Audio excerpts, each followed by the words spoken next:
तपिश में गाड़ियों की कतार के बीच खड़ी सुशीला हाथों से पेट्रोल भरती थी, लेकिन अपनी जिद, मेहनत और हौसले से उन्होंने सफलता हासिल की है। सुशीला ने 6 साल तक पेट्रोल पंप पर काम कर परिवार की जिम्मेदारियां उठाई और अब नगर सेना की वर्दी पहनकर समाज की सेवा करने जा रही है। मैं 2016 से पेट्रोल पंप में काम कर रही थी, जो 2021 में मैंने वहां काम छोड़ा और 2021 से 2024 तक मैंने नर्सिंग कॉलेज में असिस्टेंट मैनेजर के रूप में मैंने काम किया। नर्सिंग कॉलेज में पेमेंट इशू होने की वजह से मैं वहां पर काम छोड़ दी थी, क्योंकि मुझे प्रॉब्लम हो रही थी मेरे बच्चे के कर्ज छुटाने में और उसकी पढ़ाई में दिक्कतें आ रही थी और मुझे समय मैनेज नहीं हो पा रहा था। फिर बार बार पेट्रोल पंप से कॉल किया गया कि तुम काम पे आ जाओ करके, तो फिर से मैंने जब पेट्रोल पंप ज्वाइन किया तो मैंने एक शर्त रखी, सर अगर आप मुझे बुला रहे हैं तो मुझे मॉर्निंग और इवनिंग की ड्यूटी चाहिए। तो सर ने कहा ठीक है, मैं मॉर्निंग और इवनिंग की ड्यूटी देने के लिए तैयार हूँ, पर क्यों बोलने से मैं बोली मैं नगर सेना की तैयारी कर रही हूँ कुछ की एग्जाम्स की, तो मुझे ऐसा टाइम चाहिए। तो फिर मैं सुबह 5:30 बजे ड्यूटी जाती थी और 9 बजे मुझे छुट्टी मिल जाता था। शाम को 5:30 बजे जाती थी, रात को 10:30 तक मुझे छुट्टी मिल जाता था वहाँ पे। अब जब आपका नगर सेना में चयन हो गया है तो पहले की अपेक्षा अब कैसा आप फील कर रहे हैं, आपको अब कैसा लग रहा है? अभी थोड़ा सुकून तो है, लेकिन अगर भूख मिट जाएगा तो रोटी की तलाश रुक जाएगी और मैं अपना भूख मिटाना नहीं चाहती हूँ, मैं और कोशिश करके कुछ और करना चाहती हूँ। साल 2000 की बाढ़ ने सुशीला की जिंदगी में तूफान ला दिया। पढ़ाई अधूरी रह गई और कांधों पर आ गया माँ की बीमारी और परिवार की देखभाल का बोझ। साथ ही अपनी छोटी बच्ची की जिम्मेदारी ने जीवन को और कठिन बना दिया।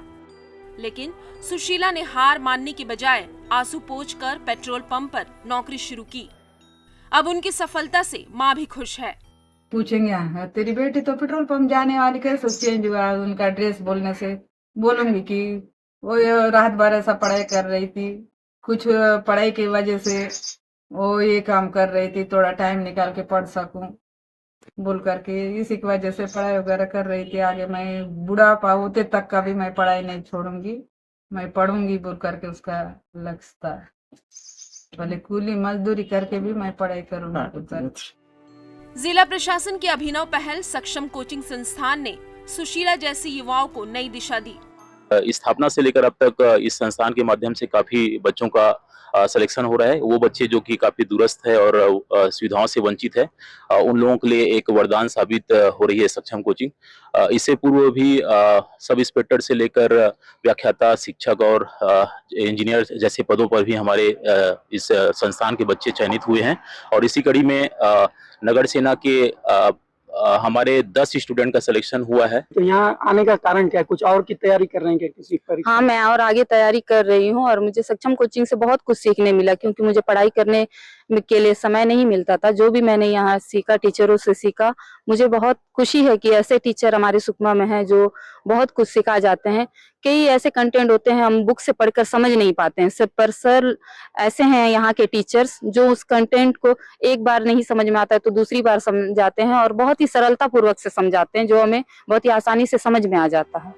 सुशीला का संघर्ष उन सभी बेटियों के लिए प्रेरणा है जो हालात से हार कर सपनों को अधूरा छोड़ देती है। मैं बस यही कहना चाहूंगी, कभी मत रुकिए और कभी मत तकिए। अपना कार्य ऐसे करिए, लोगों को लगता है कि आप नहीं कर सकते हो, लेकिन आप एक दिन जरूर कर पाएंगे। आप बस निरंतर प्रयास करते रहिए। सुशीला की सफलता यह बताती है कि हालात चाहे कितने भी कठिन क्यों न हो, मेहनत और हौसले के सामने हर दीवार छोटी पड़ जाती है। नवीन कश्यप, ETV भारत, सुकमा।